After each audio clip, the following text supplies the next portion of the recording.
Hello boys and girls, today we are here to learn something about drum heads. As you can see, I'm not alone on my channel today, and I'm actually with somebody in the same room for the first time. This is my man Moritz from D'Addario and Evans Heads. How you doing? I'm great, thanks for having me here, Kristian. Because today I want to learn something about both drum heads in general and maybe also about the history of the company, right? We can totally do that, not a problem. Because like Evans came into my life, I think in the early 2000s. Before that, for me, that was only remo. As for most people, I guess. As for most people. And I do, and now I have like turned over like to the other side. So now I'm basically using Evans. It's not the dark side. It can be the dark side even. I mean, we have Onyx, so yeah, okay, that one is dark. Right. I like darkness. Anyway, the reason back then, I remember I was recording a band called The Burning from Denmark, and that was the first time I was not using pinstripes on my toms, but I was using, what are they called, the EC2 or something like that? Yeah, EC2, correct. Right, those ones instead. And back then, I was used to replacing the tom heads after every session, because, you know, they were fucked.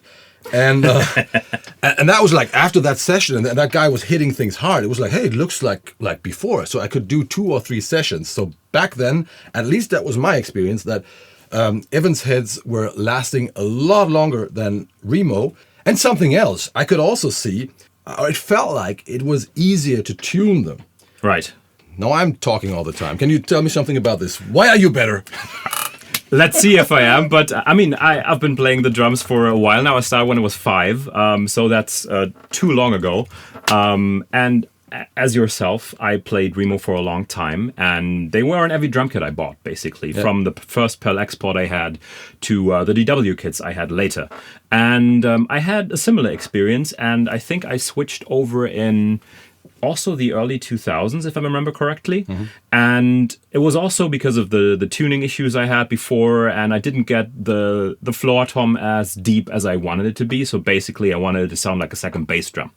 And Evans, as many people don't know, started actually a little before remo did in 1956. Really? So not in the 2000s? Not in the 2000s, no. Oh, wow. I mean, D'Addario, the company I do work for and who owns Evans today, they bought them in 1995. But up until then, Evans just made drum heads by themselves, and for a long time. And Chick Evans actually designed the first synthetic drumhead in '56. But D'Addario, when they take a company under their family wing, I would say, they usually look at how things are made and what you can improve, how you can make them better.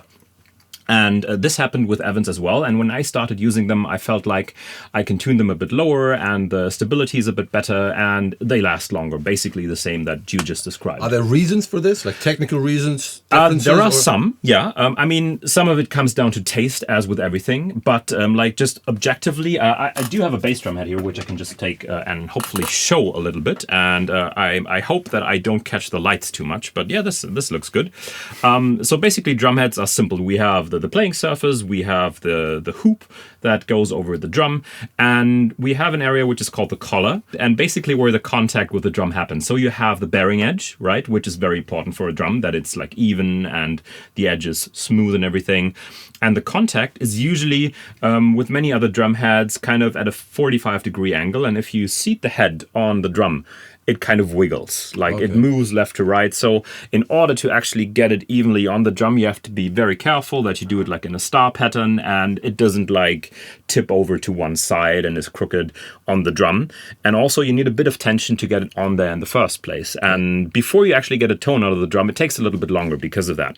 And what D'Addario did and what Evans did, and this is basically every head that we do, and we've done it since I think 2010 or 11.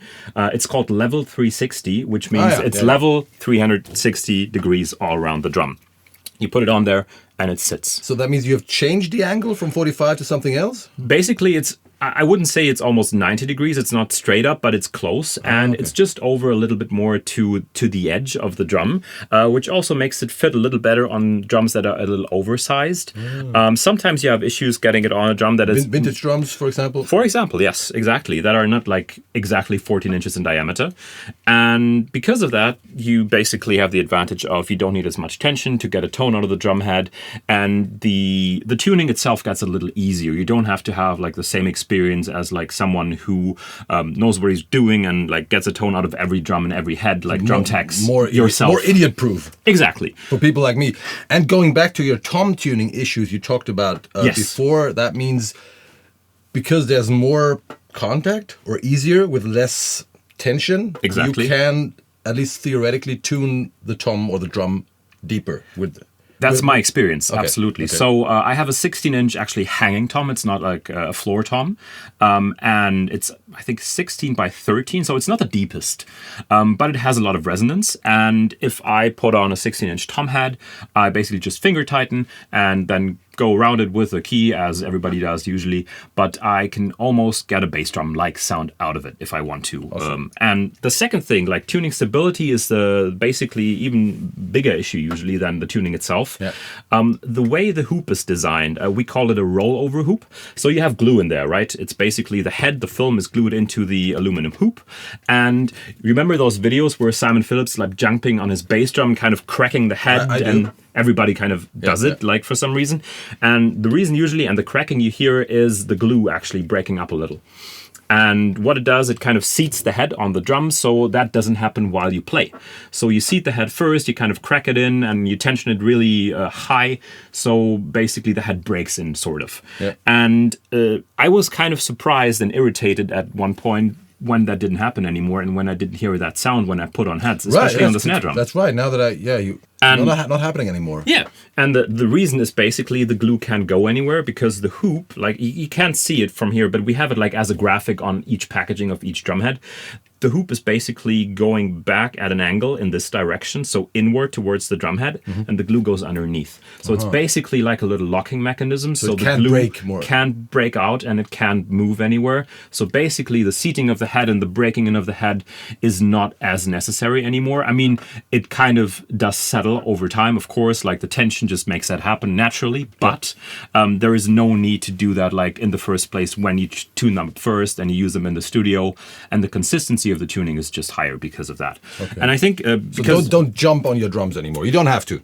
I wouldn't recommend it, like especially when you paid a lot of money for the drum kit in the first place. Like, and in the studio you want it to sound good. Right, and you see, like those Evans guys are smart people, right? So there are reasons for what I was hearing back in the days. So both it's engineering, yeah.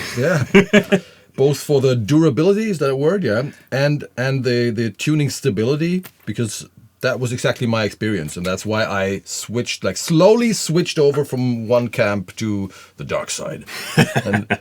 But one more question is when we talk about head in general, we know that there are different parameters which define the sound of a head. There's the thickness, the material. Correct. The what do you call it? The playing surface, the coating. The coating, that's the word. The coating, and so on. So what are the main defining parameters that make a head sound like it sounds? Okay, let's go into this. I mean, you mentioned basically all of them already. You have the playing surface, which is kind of a plastic film.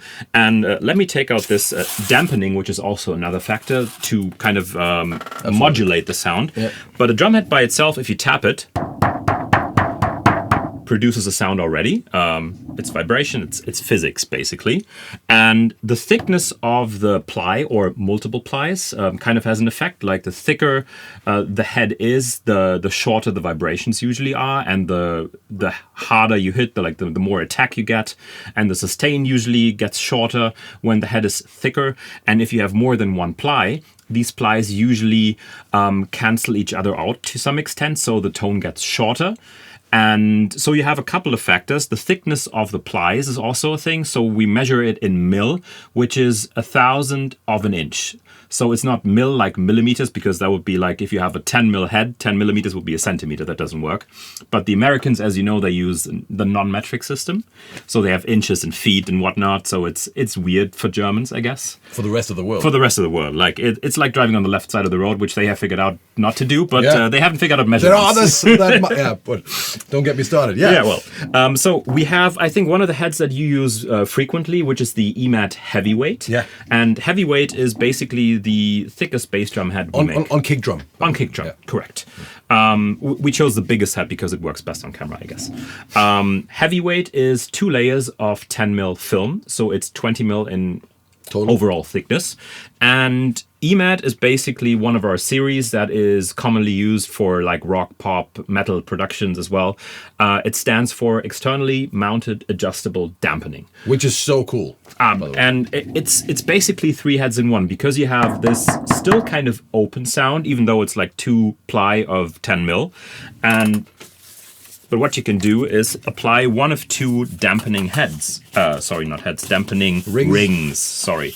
And externally mounted is kind of the key word, because there are other solutions where you kind of have to climb in your bass drum or have a cat that's trained to do so.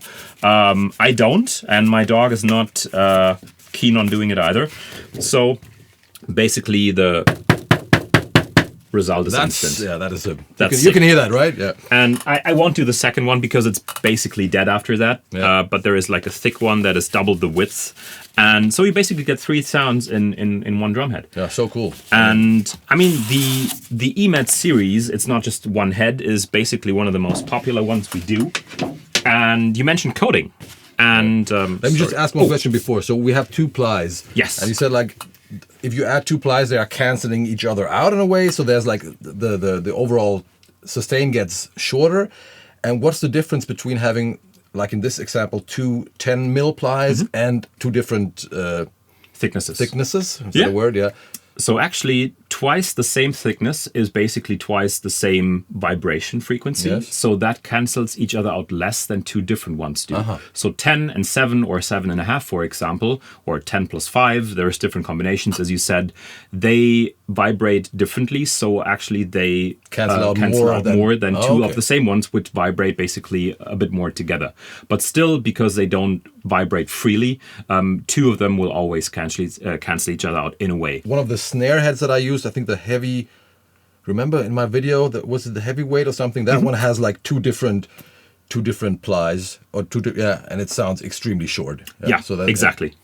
And I mean, it's kind of still a matter of taste, of course, because we talk about sound, which is very subjective, but also like the thicker it gets, the more durable it usually is as well. And also like the attack sounds different. So that is that's what I kept on telling people is like, if you make it thicker, it's not only the dampening that's happening, not only the sustain, but also in my experience, the attack gets darker. So if you start with a single ply head, undampened, like the initial attack is brighter, which is something you might like or not, So the thicker you make it, the more it goes from click to unk.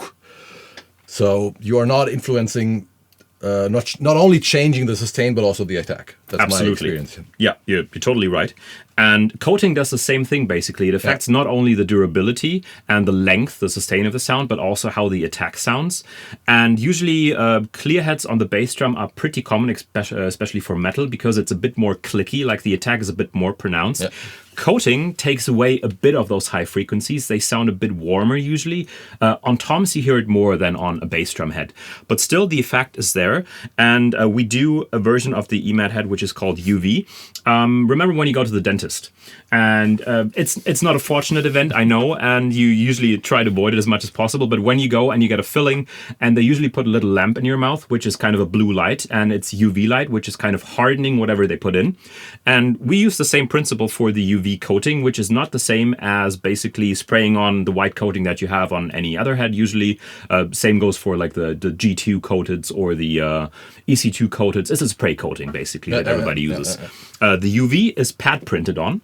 So that's why you get this like very hard edge on the side right here. So It's printed. That wouldn't work with a spray coating. You wouldn't get like an edge like this. Okay. So this is actually pad printed onto the film, and then it goes through kind of like a drying station with UV light, which cures it.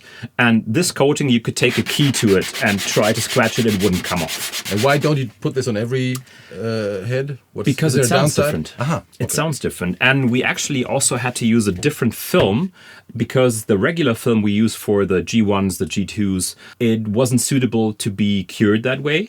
It actually broke quicker than with the regular coating because the process kind of changed the structure. We tried it and it didn't work. Okay. So we used a different film, and it looks different too. It's like a milky white. It's not like a see-through color.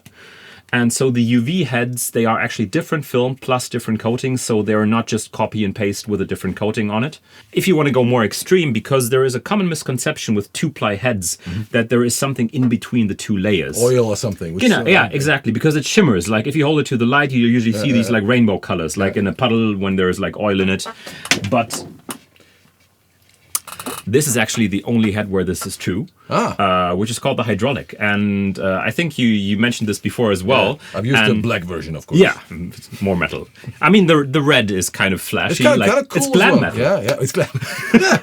I just came back from Hollywood. Yeah. That's very flashy. And there's actually like oil in between the two layers. So in terms of like dampening, this would be the extreme version. So 2 plies, not as thick. It's 2 times 7 mil in this case. But the oil in between, it's vegetable oil basically. You could use it for salad dressing if you like, but it's not efficient to kind of poke a hole in it and put it over the bowl. But desert island survival. it's a life hack. Head. But what about the other ones that look like there was oil in between? Is it just a reflection of? It's just a light refracting through the two layers, and there is nothing in between. Okay. And we actually, in every other 2-ply head that we do, there is a little hole in the bottom layer of the two, so air can escape. Because if it doesn't, then you have air bubbles at some point. Like it doesn't have to happen, but it can happen, and then the head is kind of dead. Okay. And so for every 2-ply head, except this one, because the oil would just escape. So this one is actually closed off, but you can see the bubbles, and you can actually feel them. You can move them around. You can play it. You can play with it. Yeah, absolutely. And you can eat it. It's ASMR. You can kind of go this new genre for you. Yes, I like it. But it's funny. You said like, of course, we know that a non-coated head will sound brighter, but still, we drummers and producers do a lot of stuff just because we have always done it that way. For example, I've never tried a non-coated snare head. I don't know why. Nobody's really doing that. I only know one drummer actually who uses it, which is Chad Smith from the Chili Peppers. He has like a clear snare head, I think, or had it in the past. It's just like, why? Because I want to have attack. I'm using a pretty thin, like a 1-ply head most of the time on the snare because I like the bright attack. But I should just try a non-coated head. You're just not doing it because you're used to having a white snare. Absolutely. Everything else just looks weird, right? I mean, there is no rule. There is no rule of like not doing it. The same for a resonant head on toms. Like we do make coated resonant heads, but nobody is really aware that this exists. And I mean, it's the same principle. It adds warmth. The sustain changes. The overall sound is different. So same thing. There are no rules to how to do it. But we're used to doing it a certain way. Let me just promise. I will do a video where I compare. What's it called? Coated to. How do you call the other? Clear. Clear versus coated. I think people have done that on toms. I can also do it on a tom, but I will try it on a snare because I haven't seen that before. And it actually, like theoretically, it should sound more clicky, and that's what we like in metal. So overtones. Overtones. So let's try that. Okay. So what about the material itself? Is that always the same? You said there's a different material used for the UV heads? Correct. The other drum heads that we make, like G1, G2, the G actually stands for Genera, which is also the name of the actual material of the film that we use. Oh, okay. So it's kind of a tempo. It's a brand name that kind of becomes the name of the product eventually when it's known for something. Okay. So we use the Genera film for basically most heads. So the EC2s as well, the hydraulics, basically most standard drum heads except the UVs because it didn't really work together. So that's different films. So it's different materials depending on which head. And there's also like woven heads that actually are a fabric, kind of like a Kevlar vest. Those are the vintage heads or like more? Marching actually. Marching. So because if you have like a high tension snare drum with sticks that are this big, like in diameter, almost lugs, and you hit them basically like you hit a wooden table. Like the tension is so high and it's made a clicking sound, and the rebound is really strong. And these are actually woven heads, and they're not glued into the side because they would just pull out because of the tension. That wouldn't work. So they're actually crimped and kind of rolled over in the hoop, so they hold the tension better. And so that's the third kind of option that there is. And where do you make those heads these days? Are they all where are they? Where's the factory? In Farmingdale, New York. So it's not Manhattan because no one can afford to be right in Manhattan, as you know. So Farmingdale is a bit outside, I would say 45-minute drive. But basically D'Addario strings and Evans drumheads are all made within like a block of each other on opposite sides of the street. Everything? Like there's nothing made in China. There's nothing like all everything. So electronics, I mean, you have to do those overseas because they're just better at it. So tuners, for example, those are like made in China or other Asian countries. Well, no, talking about drumheads now. Yeah. Like the drumheads are fully 100% US made. Okay. Farmingdale, New York. Yes, very proud of it. I mean, we do use German machines in New York to print the packaging. So we even do that ourselves because Heidelberg is famous for like printing presses, and they basically deliver the ones to the US to print the packaging for the drumheads. Which is just around the corner, by the way, Heidelberg. It's close. Beautiful city. Go there. It's nice.